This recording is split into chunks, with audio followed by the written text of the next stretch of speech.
Ross and Anetta from Retro Dream Beam here. I'm about to go into what we were shipping out today on Wednesday. So there was a lot of drama today. A lot of it was one-person drama. So the first thing is I woke up and then I saw there was a request from a buyer like, "Hey, my item's late, but I still want it."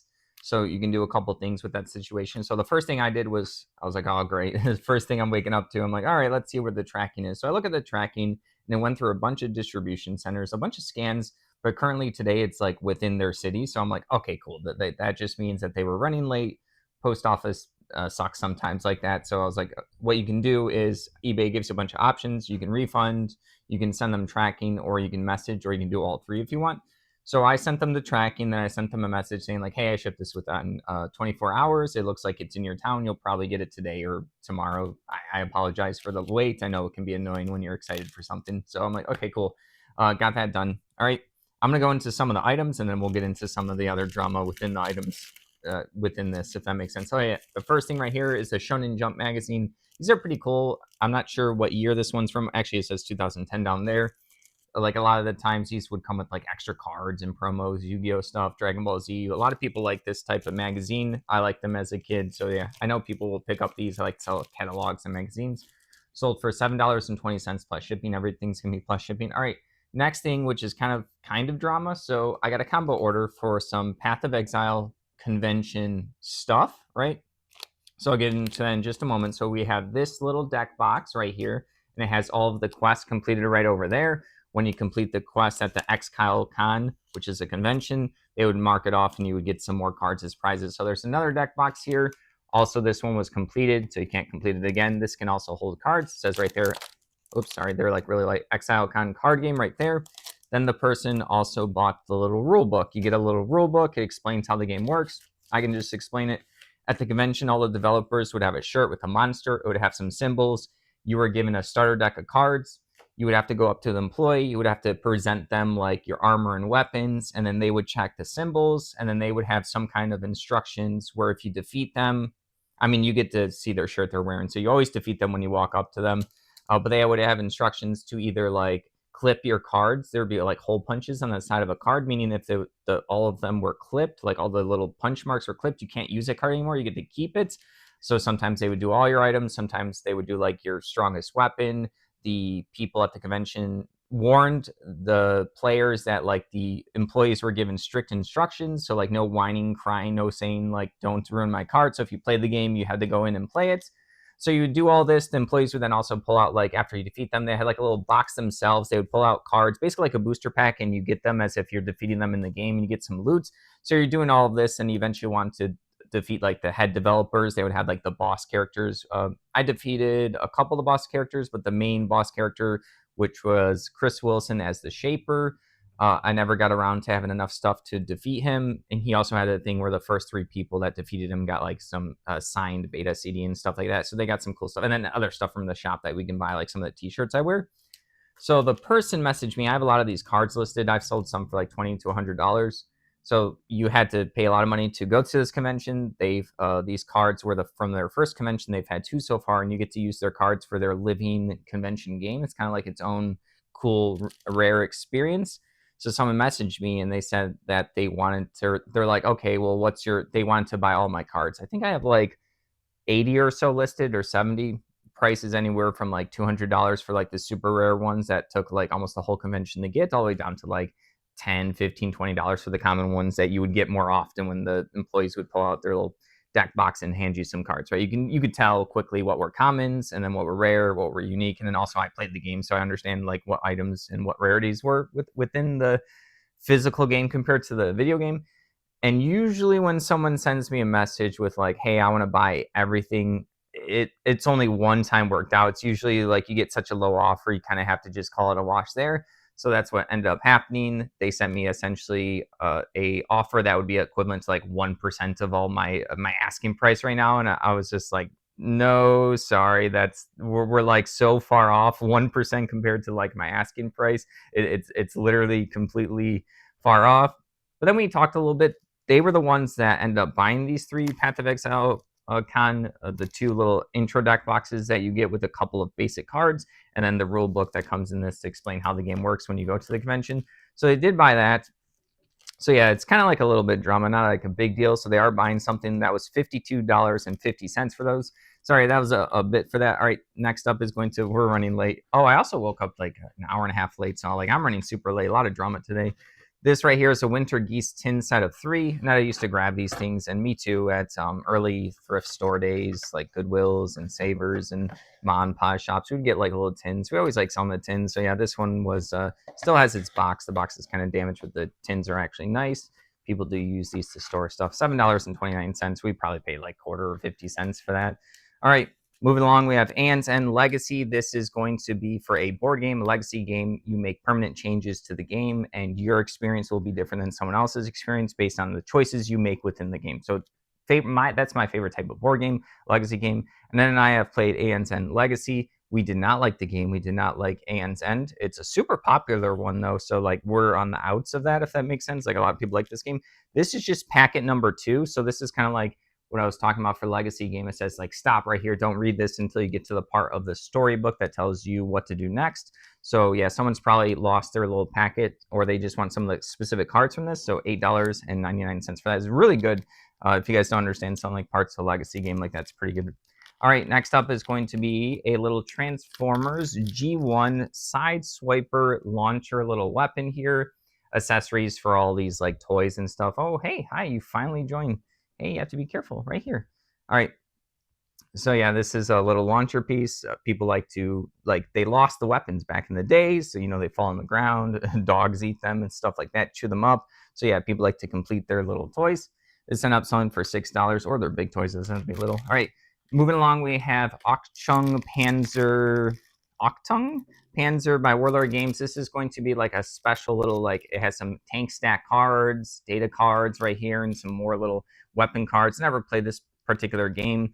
It has an interesting name.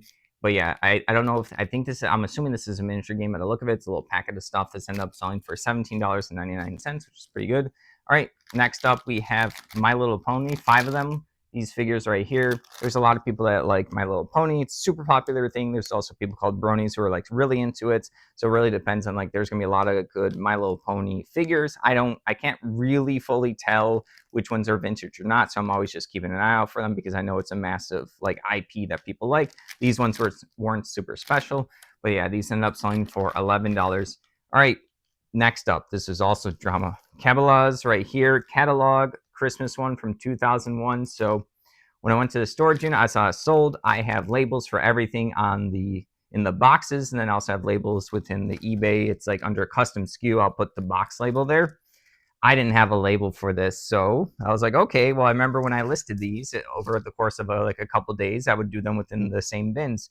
So I looked up all of the, I typed in Cabela's, and I saw that I had them in like 3 different bins. I went to 3 different bins, and I couldn't find this one. So I'm like, okay, that's weird. I was like, I thought I had more of these listed. So then I realized, I'm just like typing a lot of stuff in the active search, and the eBay search button is annoying where it doesn't have like a smart search. So sometimes when I listed Cabela's catalogs, I think there's like, these are like, there might be outdoor stuff. I'm not sure if there's like guns and stuff, but like these are like yeah, kind of like outdoorsy catalogs. Sorry, before I go further. So yeah, some of them I actually did apostrophe S, so I have to type that into the active search to actually find the ones. So sometimes I listed them with apostrophe S, sometimes I didn't. So now I'm checking all the bins, and then I still don't find it. I found another one that I did not have labeled, so I fixed it on the spot. So I'm like, okay, cool, that solves like a different day's problem. And I just sold this one for $14.99, which is pretty good because normally these like catalogs that aren't as popular and stuff will sell for like $8, kind of like the Shonen Jump one. This one sold for less because it has wear, and then it doesn't have the cards, but that's a different story. All right, so there's 2 ways I can figure out where I put this thing. So the first thing is I can dig into our eBay emails, and then I can go pull up the dates that this was listed. You can type it in, you can see when you listed it. Then I take my emails, then I sort it by the dates, and then I get to see all my eBay listings. I click on one, I see what the item title is, I go to eBay, I type it in under my actives, and then I see what bin I listed an item in that day, because generally when I'm listing items in a day, it usually goes like either to 1 or 2, sometimes 3 bins only. I don't have like 50 bins near me, so that's how I work back. This takes a lot of time. I think you can tell if I had to keep doing this until I found what bin this was. The other way is to vibe, to figure out what vibe I had to where this was listed. And I sat there and I thought, I was like, oh, this was from the people that we got a bunch of like fashion catalog magazines. So I'm like, you know what? I'm gonna go to the box. I just remembered. So I just happened to be lucky. I just remembered like what box all those fashion catalog magazines were in. So because we sold like a bunch within like the first month of getting them. So I went all the way to that bin and lo and behold, that was in there. I'm like, ooh, ooh, the vibe check worked instead of digging through the email. But like I was already, like I said earlier, an hour and a half behind. I'm super behind right now. Like the moment this is all done, I'm gonna have to like pack it up with Aneta super quickly. All right, so yeah, $15 for that. I did not want to cancel the order. Lots of drama. All right, moving along here, we have the. Sorry, I lost my train of thought. Too much about that drama. Super frustrating. Finally, I had to turn around. Where is it? The corn miniatures. Oh, wait. Corn. I'm thinking because I was thinking War Machine has a faction called Corn, so I was looking for a War Machine thing. These are Corn Berserkers from Warhammer 40k. This is just going to be like a bit and sprue right here. Sorry, bits and pieces on some sprues here. So there's missing stuff. Looks like there's legs, there's some chainsaws, there's some arms with weapons, no bodies. Oh, there are a couple of heads here. So yeah, do really well with these pieces. These were the things that have always were the best for me at auctions. I've learned that now. So yeah, I always pick up the bits and pieces. I think other people don't like to deal with them. And I do see a lot of sellers that when they know how to individually identify pieces, they do super well. Like they'll sell one piece and they'll be like, oh, this is the Corn Old Berserker second edition shoulder pad, because like people will want this stuff on their miniatures break. So if you really know how to identify this stuff, you can do even better. So yeah, this sold for $15. All right, I just thought that was cool that there's a lot of sellers out there that like they know like the little details. All right, these right here next up, yeah, I said that sold for 15. These are X-Acto House of Miniatures right there. These are bits and pieces to make like a little desk right here. So yeah, X-Acto stuff. We got like this big box of stuff that I got at auction one time. Super well. We learned that like people like to do the dollhouse miniatures and like make big dollhouse like stuff. So yeah, this little bits and pieces, they only sold for $5, but we weren't recording at the time. So you didn't see us sell like the little beds for like $25 for like a little bed and stuff, and or like a nice dresser for $30 and stuff. So like people really get into this. It's not just like the wargaming miniatures. So yeah, $5 for that. All right, next up is Bane right here, a rare HeroClix. Here's his card right over here. He is from the Arkham Origin set. They'll always do like tie-ins into like the movies and stuff. But yeah, the Bane at one point before the Dark Knight Rises movie and the tie-in sets, he didn't really have a powerful HeroClix figure. DC was kind of behind in general with, or at least WizKids making the DC characters and having like good strong ones. So we sold a Joker on this channel before. I remember that Joker was a big deal because like their stats were just higher. As the game goes on, there's a thing called power creep, so the characters get stronger.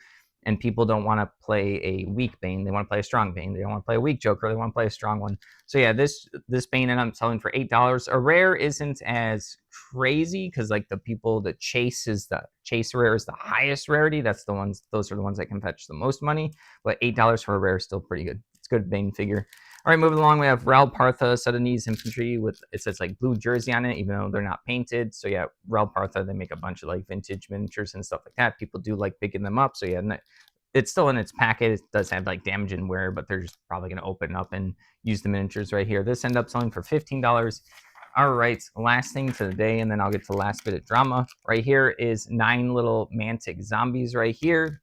Is it? I think it's Mantic Games, right? It was something like that. I remember I was going through this with the box. I have a video from a couple weeks ago where I put everything on like a whiteboard as I was just organizing this stuff. This is like a set of 9 of the zombies.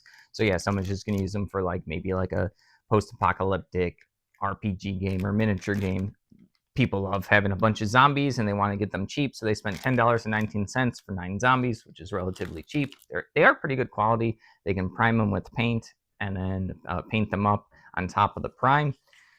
All right, and then the last bit of drama was when I woke up in the morning, in addition to the message about like the person not getting the item right away or like the shipping request, I'm not sure what to call it. They were basically like pinging me and tagging eBay saying like, hey, I still want this item. Where is it? It's late. I also got someone that sent an offer on a comic book. It was like a Gears of War one.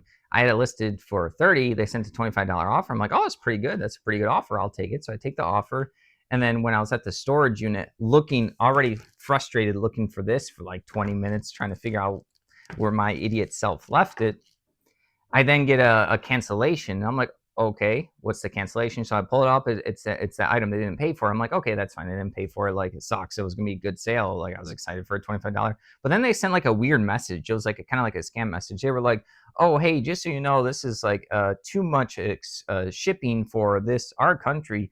But if you would like, I can get you a digital copy or some other kind of code or something. So let me know. And I'm like, what? What a weird like scam. I'm like, you were buying my item. Why would I want to buy a digital version of this item? Why? I was like, that's a weird one. I'm like, does that work on people? Who knows? All right, that's everything. Thank you for watching. Don't forget to like the video and subscribe to the channel. Hope everyone's having a good week and not like my drama-filled day.